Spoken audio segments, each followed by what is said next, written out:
un cierto conocimiento. ¿Cuáles eran esos 4 elementos?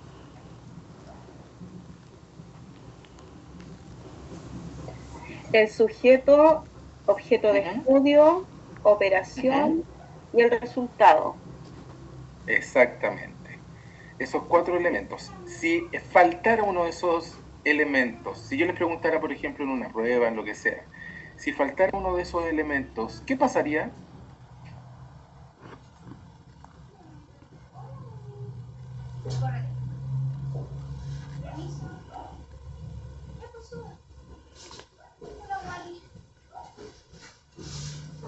Si no estuviera el sujeto, si no estuviera la operación, si no estuviera el resultado ni el procedimiento, ¿qué pasaría con el conocimiento? ¿No hay una relación directa, profe? De hecho, no habría relación, no habría nada, no habría conocimiento. Ya, en el fondo, son como las 4 patas de una mesa que son necesarias para obtener conocimiento y para que la vida en el fondo tenga algún sentido, ¿ya? Porque el conocimiento,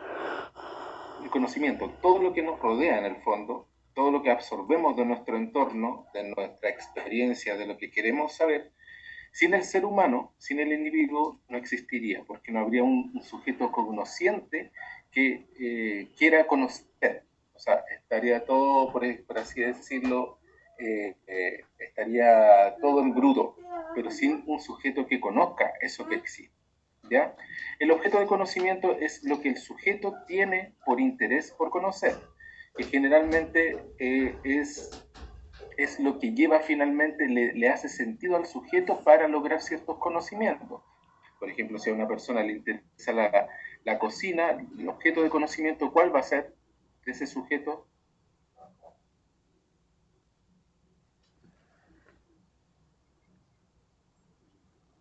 Estoy diciendo algo súper obvio, preguntando algo súper obvio para que lo entienda. Si a una persona le gusta la cocina, ¿cuál va a ser su objeto de conocimiento? Cocinar, profe. Exacto, la cocina. Es como, es tautológico, porque en el fondo se responde a sí mismo. Eh, si yo, ustedes que están estudiando trabajo social, ¿cuáles son el objeto de conocimiento? ¿O cuáles son los objetos de conocimiento? La problemática de la sociedad o de las personas, del... Exacto. Eso en términos generales, pero obviamente va a depender para el lado en específico, para el lado donde ustedes estén orientados sus intereses. Ya, por ejemplo, si hay alguien que le interesa la niñez,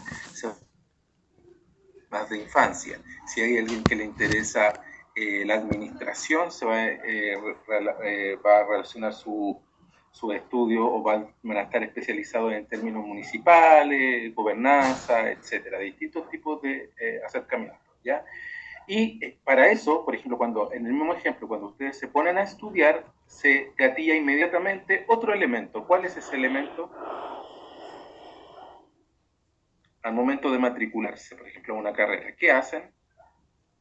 ¿Qué otro elemento sale a flote?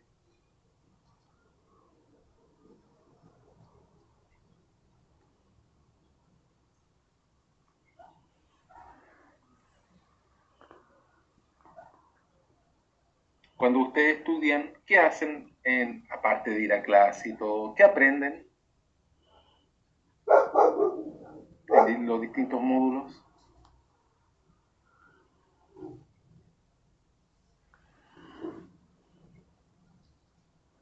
Si la persona que quiere cocinar y cocina algo, para eso necesita ciertos ingredientes. Esa receta, dónde la aprende? Es más que una receta, porque tiene que ver con distintas cosas.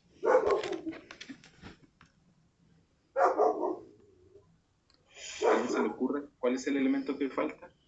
Investigar, Ya, indagar. la investigación tiene que ver, claro, esa investigación se la van a adquirir los módulos, los profesores, lo que tengan que leer, los trabajos que tengan que realizar, y todo eso tiene que ver con la operatividad, con la operación del conocer.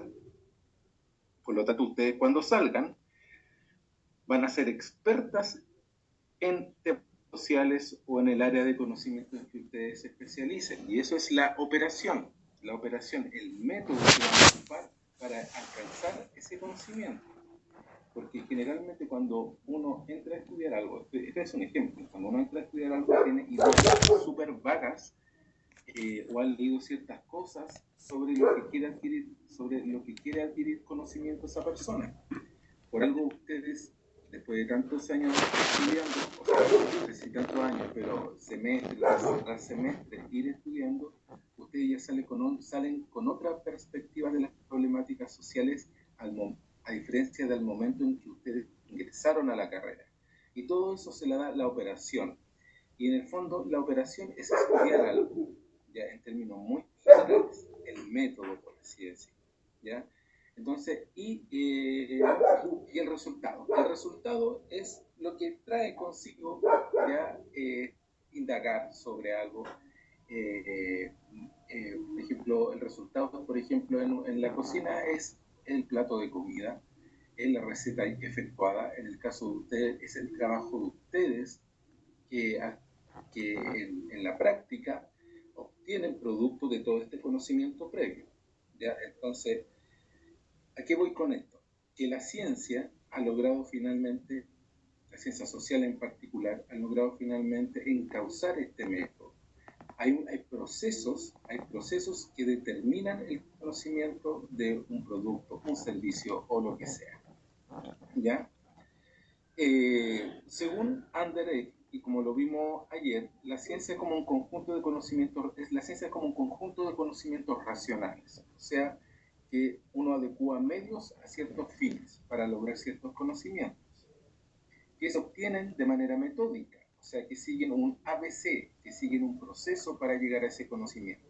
Y ese método no es un método cualquiera, porque yo les di el ejemplo el otro día como una persona se sanaba a través de medicina natural versus si una persona tomaba medicamentos para sanarse de algo. Obviamente, cuando la ciencia avanza, trata de buscar respuestas a problemáticas que no están en la realidad, ¿ya? Por eso hoy lo podemos hablar de que la esperanza de vida cerca de los 80, 90 años. La gente antiguamente, siglos antes, se moría a los 40, 30 años porque no existía, la ciencia no lograba todavía llegar a través de sus procesos metódicos, no lograba llegar a ciertas respuestas o a ciertos resultados, como lo decía, o ciertos productos, como lo decía anteriormente la lámina anterior.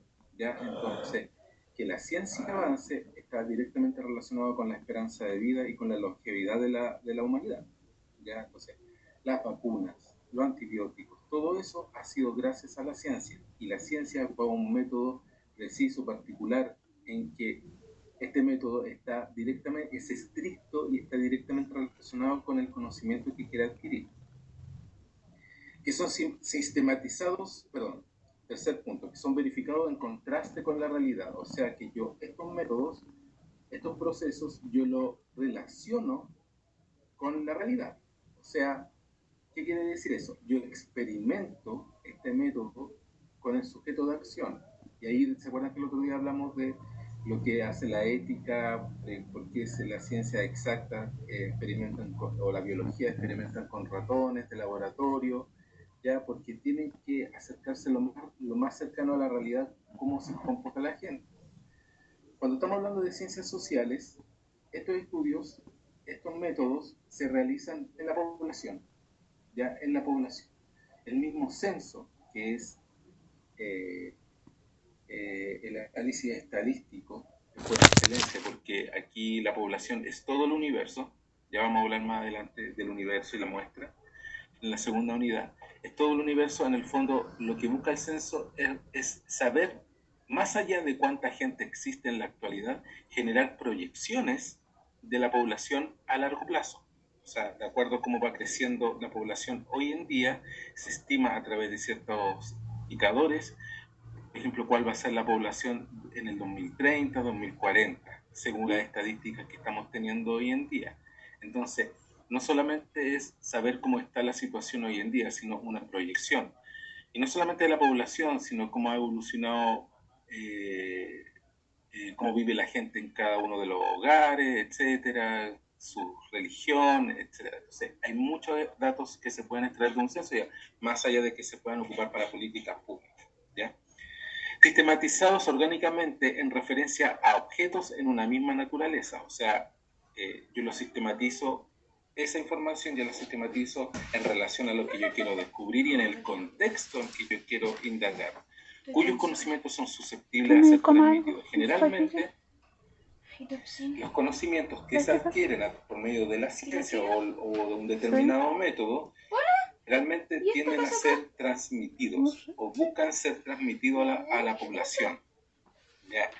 Son muy pocos conocimientos que se guardan. ¿Y por qué?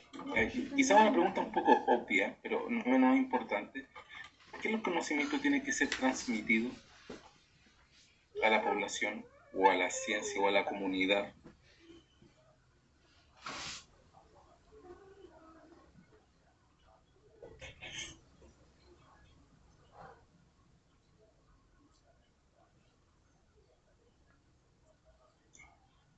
¿Se entendió la pregunta?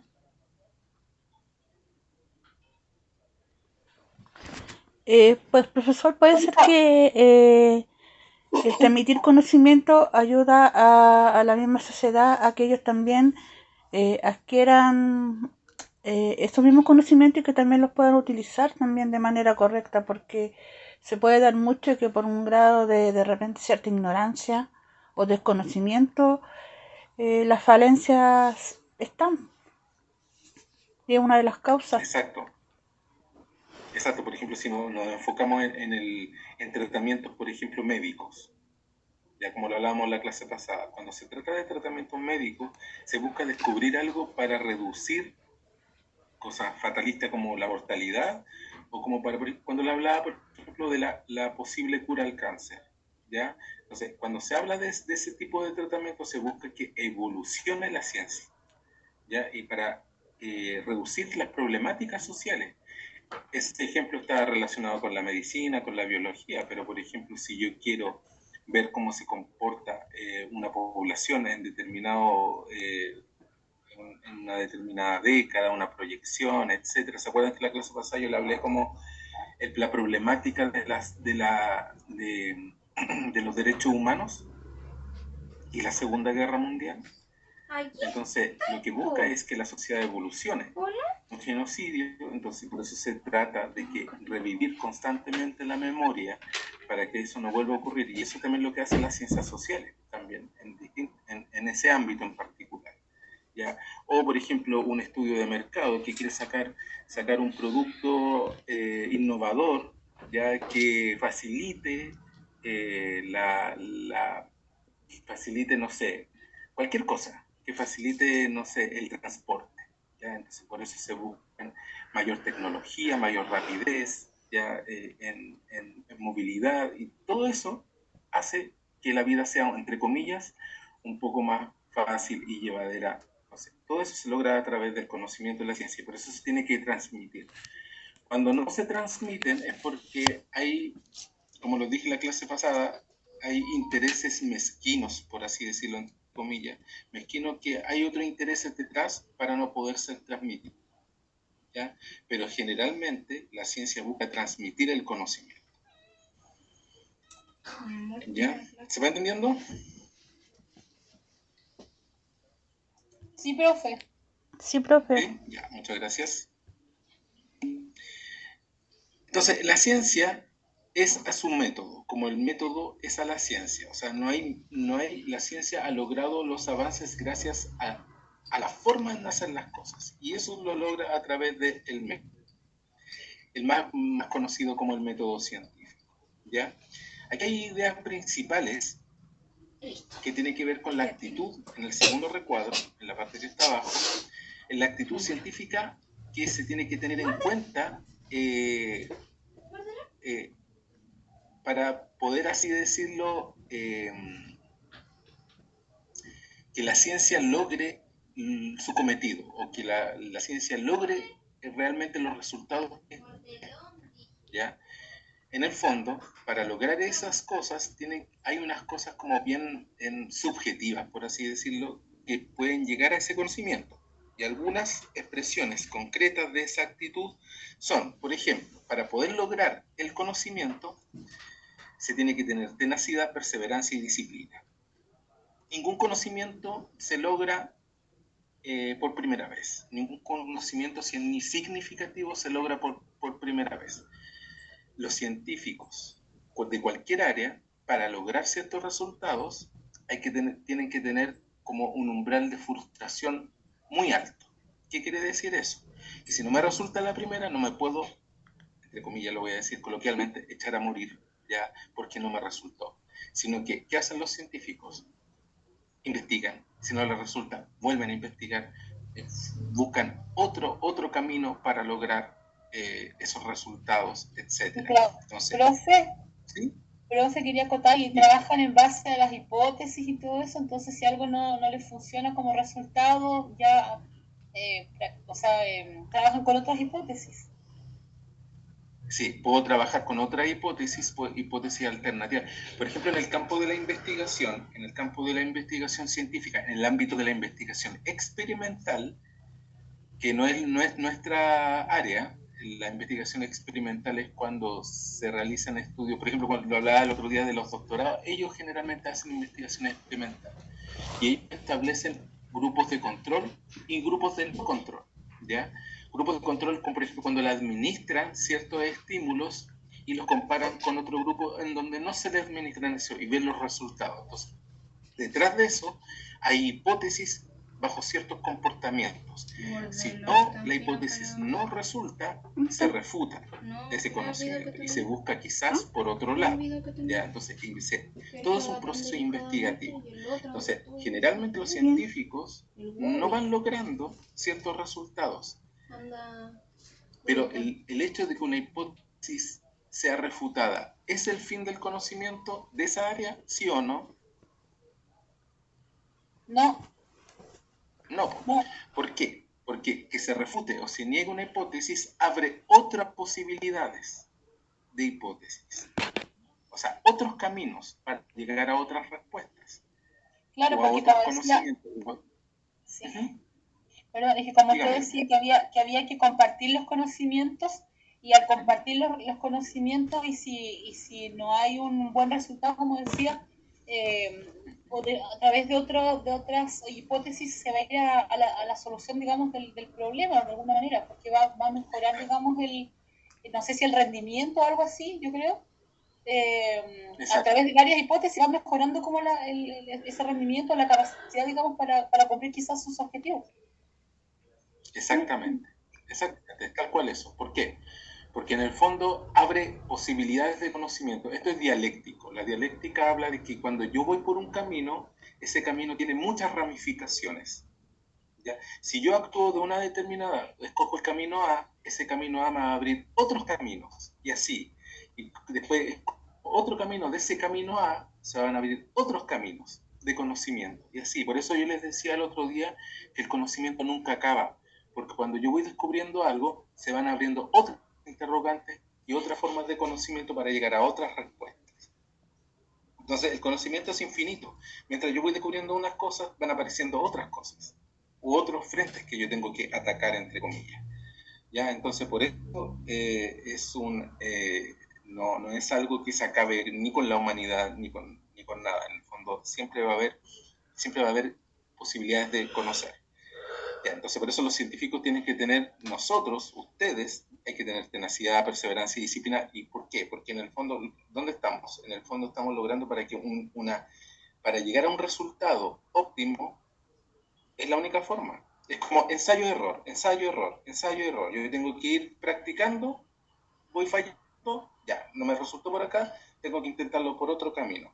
Y por eso, si se dan cuenta, los principales resultados o resultados esperados de las personas se demoran muchas veces años en lograr esos resultados. Y uno dice, ¿por qué no resulta? ¿Por qué ¿Por qué se demora tanto? Porque no es que no estén trabajando, sino porque están buscando información, están teniendo... O sea, hay muchas interrogantes desde, por ejemplo, como les decía el otro día, desde el aspecto como genético, que todavía no se han logrado descubrir porque no tenemos las herramientas todavía para descubrirlo, y en aspectos, por ejemplo, astronómicos, que tampoco tenemos las herramientas. O sea, el conocimiento o la mente humana todavía no alcanza a esos fines.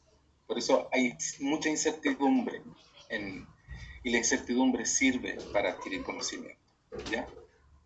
Segundo, sinceridad intelectual. Cuando hablamos de sinceridad intelectual, es como dice ahí entre paréntesis, admitir el error y ser autocrítico.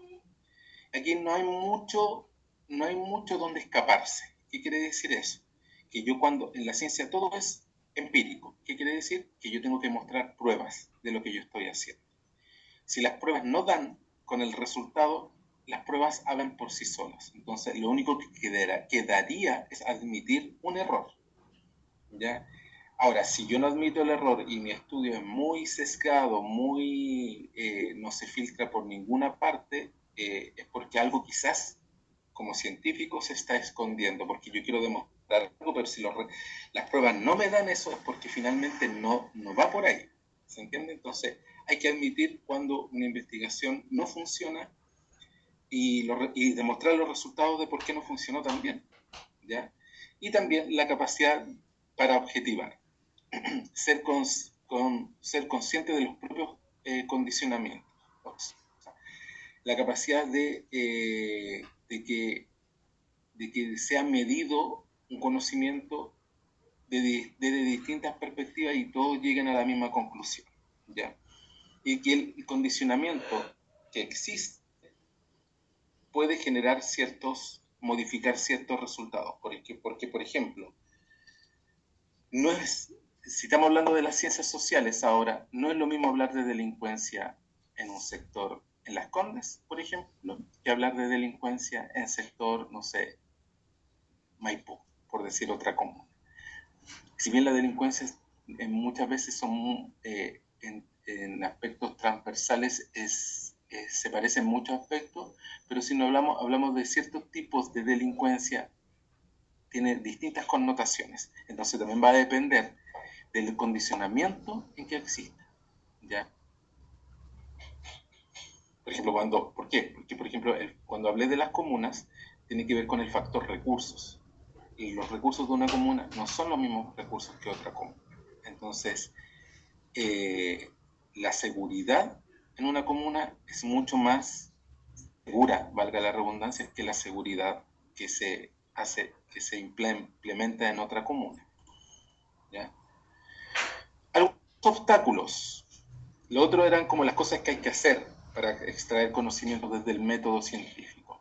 Algunos obstáculos, ¿qué quiere decir obstáculos? O piedras de tope, o de alguna forma, ¿cómo llamarlo también? Como no cosas que no hay que hacer, sino como cosas que el científico se va a encontrar en su camino y que hay que analizarlo, ¿ya? El dogmatismo. El dogmatismo es mantener, como dice ahí, la creencia de ser un poseedor de la verdad, ¿ya? El dogmatismo, por ejemplo, está muy inculcado en las religiones, sobre todo cuando son religiones ortodoxas, o más bien fanatismo, etcétera, ¿ya? Los extremos, para donde sea, para lo que sea, siempre va a ser un dogma. ¿Por qué? Porque yo quiero comprobar algo que muchas veces no tienen que ver con la ciencia, tienen que ver con creencias propias. ¿Se entiende o no?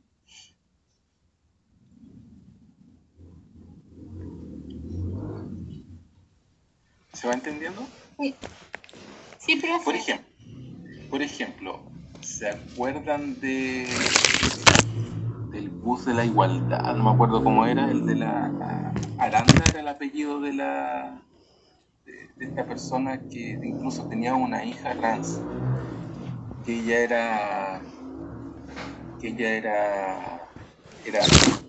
estaba en contra de todas las disidencias y el mundo LGBTQ+, y todo eso. ¿Se acuerdan de eso? Que ella puso el bus, era un bus de la, no sé, ¿cómo se llamaba? ¿Se acuerdan ustedes o no? fue hace unos años atrás. ¿Se acuerdan o no se acuerdan? Salía en la televisión. Bueno, ella escribió hasta un libro demostrando que la homosexualidad era una aberración, etc. Pero era cosa de... ¿Sí? Incitaba al odio. Sí, exacto, incitaba al odio. Era el bus de la libertad, exacto. Algo así que el bus de la libertad. De libertad no tenía nada. ¿Ya? No. Entonces, ella incluso escribió un libro demostrando que ella tenía la razón, pero claro, sus fuentes eran religiosas. Entonces, cuando uno ve eso, estamos hablando, un científico debería de decir, porque el científico es empirista por naturaleza, yo tengo que demostrar esto, lo que estoy hablando, ¿ya? Pero si lo que quiero demostrar se basa en mi creencia, o en lo que yo pienso, o un grupo de personas que piensan igual que yo, se transforma en un dogma, ¿ya? Entonces, ese no es el camino. Generalmente la ciencia busca pruebas de todo, ¿ya? El otro obstáculo es el etnocentrismo, y este concepto es un concepto antropológico. Y el etnocentrismo es básicamente, en términos simples, es que una cultura o subcultura, como de donde se mire, una cultura o subcultura se considera superior a las demás. Y eso lo vemos a diario, en las redes sociales, en distintos ámbitos. Ahí dice, dar supremacía a las propias pautas culturales, abordar fenómenos sin considerar la multidimensionalidad de un fenómeno o de una cultura. Es como, por ejemplo, con todo lo que está ocurriendo entre Israel y Palestina, el genocidio que existió es porque Israel es altamente etnocentrista. ¿Por qué? Porque se considera una cultura superior a otra cultura y por eso hace lo que hace, ¿ya? Es como, por ejemplo, si hablamos de subculturas en Chile,